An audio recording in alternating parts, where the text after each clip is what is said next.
Good evening. I'm Dr. Fred Rouse, the Real Money Doctor, and it's currently just about 7 o'clock on Tuesday.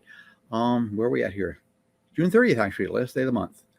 And I want to touch base on today's daily events that affect the way you get, protect, and enjoy your money, your life, and your retirement.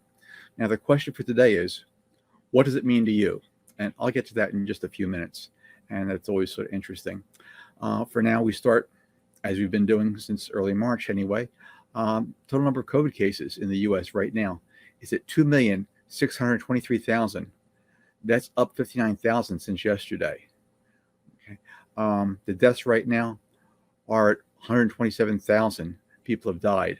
That's another 1.3 thousand people that have died since yesterday. Again, 1,000 people have died since yesterday.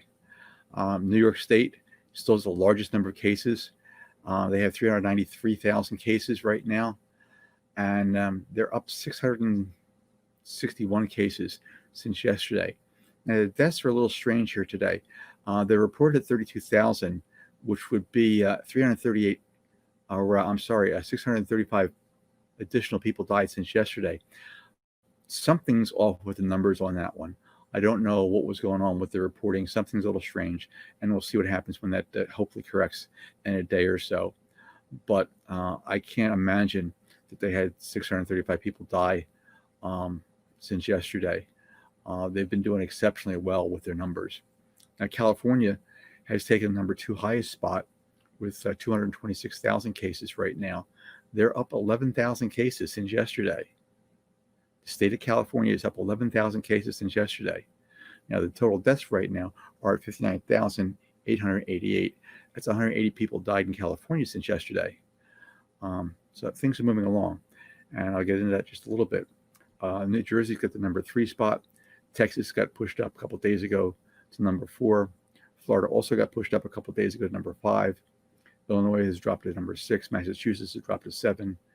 Pennsylvania has dropped to number 8. Georgia, however, has pushed up to number 9, and Arizona has made number 10. Now, it's really clear.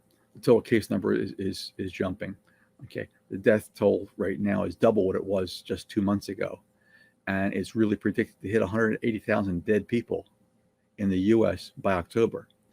Okay, now there's still no treatment on dexamethasone. They're using that if you're seriously ill. Again, it's just a cheap steroid from years ago, still hanging around, does wonders. So if you're on a vent or you're on oxygen and they give you dexamethasone, that helps out quite a bit. It's made some serious improvements, and the studies have shown that. If you're not that ill, it really has no effect. Now, the vaccine, they're talking about it before the end of the year. I sort of doubt it. If they do come up with it, it's going to be basically untested. So we don't know what's going to happen with that. However, things have been busy. Things have definitely been busy in the last 24 hours. Reports are in from various services that the Russians were placing bounties on the heads of American servicemen and women that served in Afghanistan. The president, it's reported anyway, could have known about this for well over a year and did absolutely nothing. Now, people in the intelligence communities and in the military are actually outraged, as well as the families of the dead service people. And that's going to get real interesting real quick. The stock market today closed at basically 25,800, and that's a good number for them, but we'll see how long that lasts. And then there's the ongoing COVID news. Okay, it's been picking up. During the month of June, the number of daily new COVID cases in America has steadily increased, setting new records on June 24th and June 25th, with more than 37,000 cases each day. Now, the increase has largely been due to the rapid spread of COVID in major metro areas.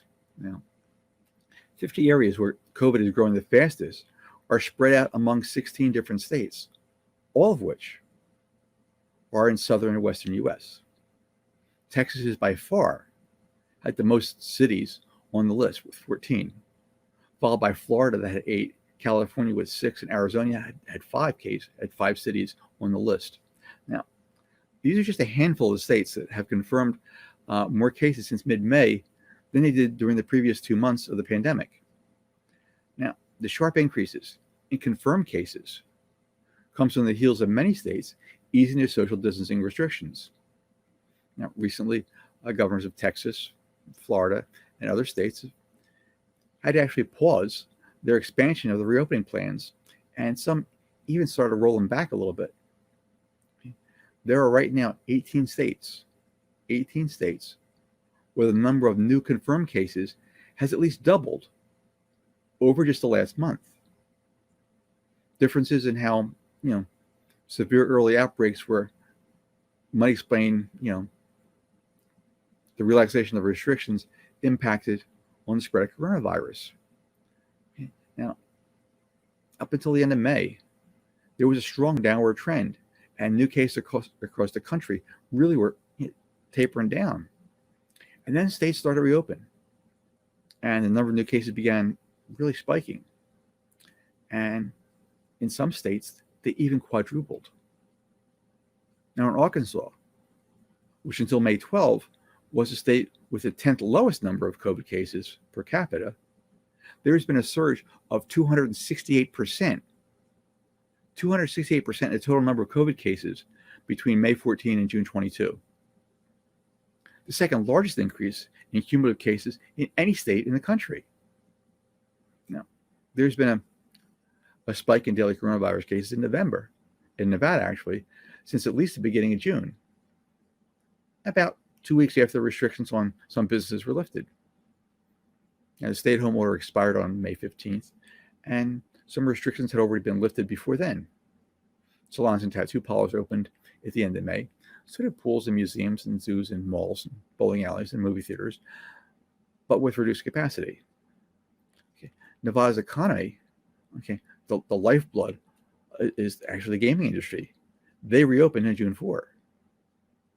Now, just recently, the state had its worst 2 days since the virus was first confirmed in the state.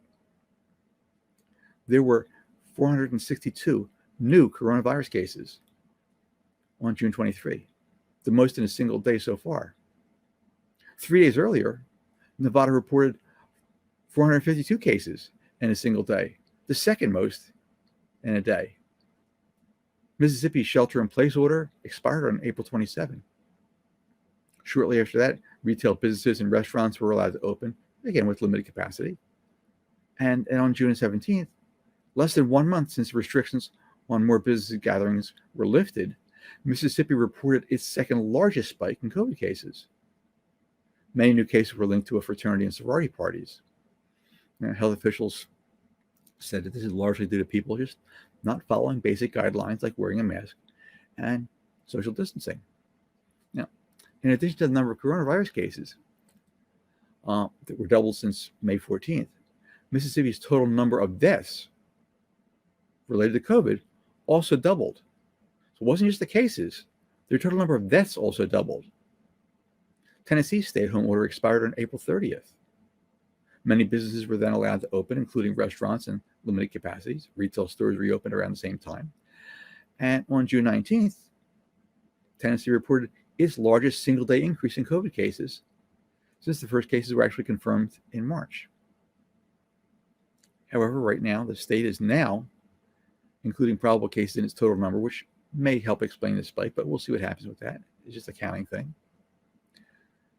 New coronavirus cases in Oklahoma started to drop at the end of May, but now spikes are being reported across the state.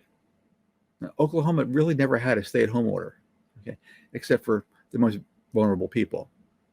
Right now, they're reporting 352 cases on June 19th. 1 day after a record 450 cases was reported. The previous record total was 259 new cases, and that was set on June 18th. Some restrictions on salons, restaurants, and movie theaters and gyms and other businesses where people came in close contact with each other were lifted as early as May 1. Now, Oklahoma has experienced a 116% increase in COVID-19 confirmed cases since mid-May. And the increases related to deaths has been much smaller at 30%. and they're right now the 10th smallest increase in the country. Now, daily new coronavirus cases in Virginia peaked on May 26 with 1,615 people. Okay. A day later, the state mandated face masks in public. Virginia reported the highest number of deaths on May 28 at 57. Now, the spread of the new cases have really slowed down, but the total number of cases has increased by about 120% since May 14 to June 22. And a spike in new corona cases in Wisconsin was reported earlier as in May 28, only 2 weeks after the state's sudden reopening. Okay, followed by a decision from the state's Supreme Court on May 13 that struck down the state's stay-at-home order. I mean, the government was trying to do the right thing, and the state legislature had no parts of it. They wouldn't want to listen to it. Went to court, got it overturned. Lo and behold, now some districts imposed their own stay-at-home orders, but some of that has really lapsed in May and beginning of June. Now, the number of cases confirmed in a day has been increasing ever since. On June 18, Wisconsin reported 422 new cases, the highest number of new cases in over 2 weeks. Now, Florida has stay-at-home order, and it expired on May 4. The Sunshine State became one of the first to reopen. Beaches reopened for seasonal activities and back on April 17th. Retail stores and restaurants and all but the most populous counties reopened at 25% capacity at the end of April. Now, more restrictions have been eased since then, and the number of new COVID cases has really been spiking. June 22, was the 20th straight day with new cases at or near over 1,000 people a day. On June 18th, the state set a record of 3,207 cases, new cases, in a single day, up from the previous record of 2,700 cases set just 2 days earlier. Now, Governor DeSantis has ruled out closing businesses and doesn't plan on any new stay-at-home order again. Now, Wyoming, another state, never really issued a stay-at-home order, and gyms, barbershops, and hair salons and other personal care services and businesses really reopened on May 1 with limits on the number of customers in a facility. And outdoor gatherings up to 250 people have really been allowed since June 1, though some people have been practicing social distancing. Now, Wyoming is still seeing a statewide spike in COVID cases. A recent spike was attributed to a large social gathering of young people who were not following social distancing guidelines. What a surprise. Minnesota entered phase 3 of its reopening plan on June 10, allowing many businesses to really increase their occupancy. Now, in June, the state started seeing a new wave of new COVID cases with, days, of a decline, now they're followed by days of increases. Overall, the number of cases, has jumped 147% between May and June, May 14 and June 22. The number of total coronavirus deaths has also doubled in the same period. The deaths have doubled now. This is not a counting thing. These people have died. It's doubled what it was before. Some business owners who were unhappy with the governor's executive order intended to try and contain the virus, they weren't happy with things. A boxing gym, a yoga studio, and some small business coalition filed suit challenging the governor's executive order. And Governor Tim Walz and Attorney General Keith Ellison, both Democrats, have asked the county court to dismiss the lawsuit, but we'll see what's happened. It's scheduled for July 16, actually. Now, California had this under control, it looked like, at one point in time. They were the first state to announce restrictions on movements and businesses due to the coronavirus. For a long time, it looked like they had things in good shape. And the state stay-at-home order doesn't have an end date at this point in time, even though some of the restrictions have really been eased. The state is currently in phase 2 of its 4-phase reopening that started back in May 8. Now, California is now reporting record spikes in new coronavirus cases. On June 18th, the state reported for the first time more than 4,000 new cases in a single day. Just 4 days later, California reported its biggest single-day increase, over 5,019 confirmed coronavirus cases in one day. Now, to slow the spread of COVID, Californians are now required to wear face coverings in public places. It's unclear if the state really has plans to slow the reopening of the economy or not due to the new spikes. Texas has been a hot spot for a little while now. Stay-at-home order expired April 30th. Many businesses, including restaurants, retailers, movie theaters, and malls, were allowed to reopen with limited capacity in early May. Right now, Texas is among several states reporting record numbers of new cases. In the time between May 14 and June 22, the number of cases has jumped 162%. 162%. Now, Governor Greg Abbott recently announced that despite the increase in hospitalizations and the infections, there are actually no plans to shut down any businesses again or to restrict services. Instead, he urged people to wear masks, which is not required, and to continue practicing social distancing. Now, Utah, another state, never issued a statewide stay-at-home order. Okay. And their stay-at-home directive expired on May 1. In-restaurant dining, gyms, salons have been open, and gatherings up to 20 people were allowed as early as the beginning of May. Now, June 18th, Utah reported 495 cases of COVID, making 3 weeks of significant daily increases. This is the second highest daily increase in Utah since mid-March. Then the first case was confirmed back when the state got started things. Back in June 22, Utah reported 444 new cases on a single day. The 26th straight day with more than 200 new daily cases.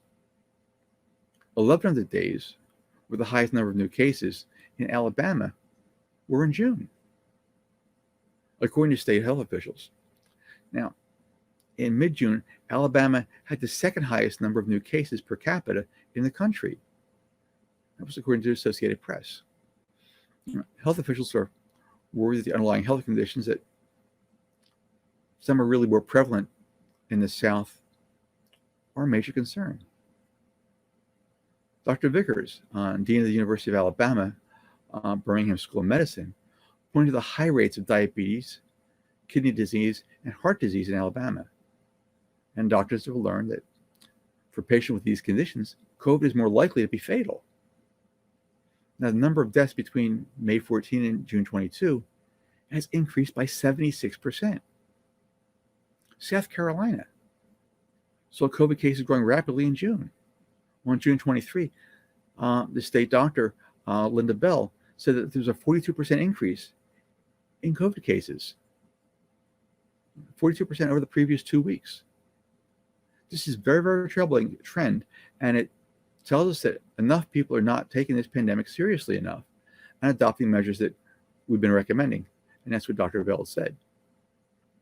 Now, the state confirmed 890 new cases on June 23. The state also reported 824 people are in the hospital with coronavirus or suspected coronavirus, the highest number yet recorded in the Palmetto State. Now, North Carolina considers additional reopening steps. Health officials are worried there that the rising corona cases, it's been going on, again, since mid-June. About 10% of the cases, 10% of the tests were coming back positive. Experts were hoping to see that number closer to 5%. So it's not just a new number of tests, okay, but the tests they're doing, more of them are coming back positive. Okay, now, they just surged. The number of corona cases surged 225% between May 14 and June 22. One of the few states really never issue a stay-at-home order. Arkansas continues reporting COVID cases and hospitalizations.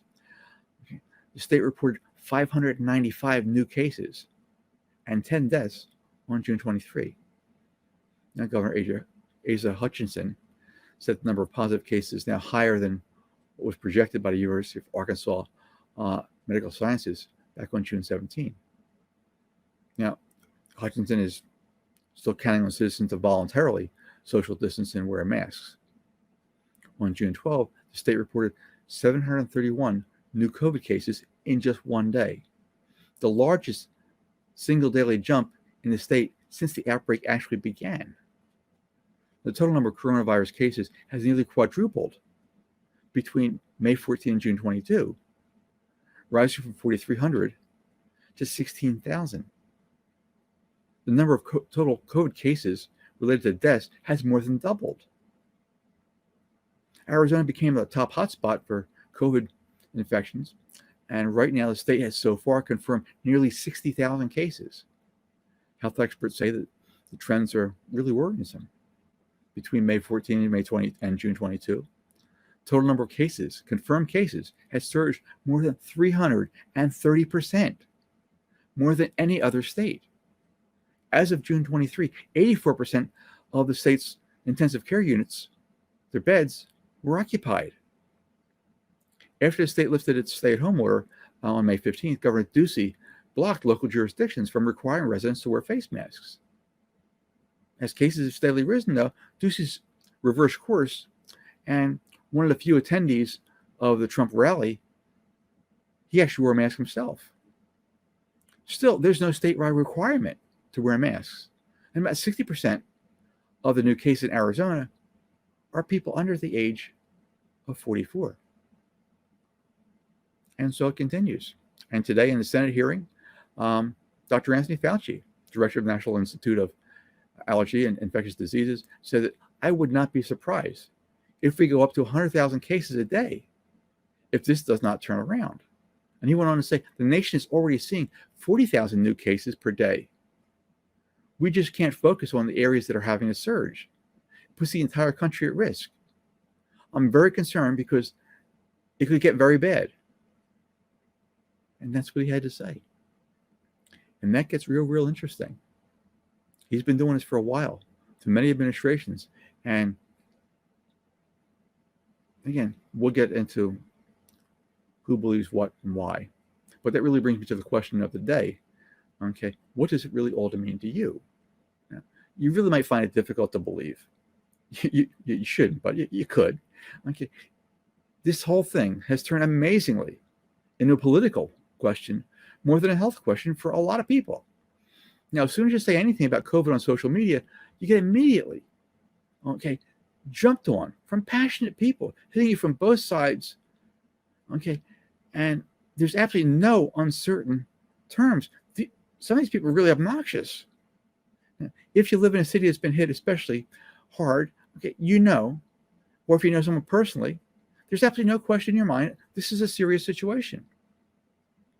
However, if you live in a more rural area, where you listen primarily to Fox News, and you don't personally know anyone that's really been affected, you may still believe that this is just some type of overblown media hype.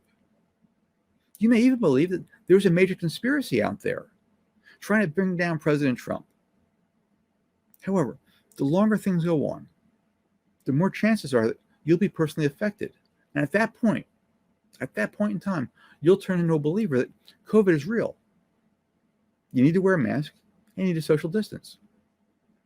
Now, people will continue to make their own decisions through the lens from which they view the world. It's just the way things are.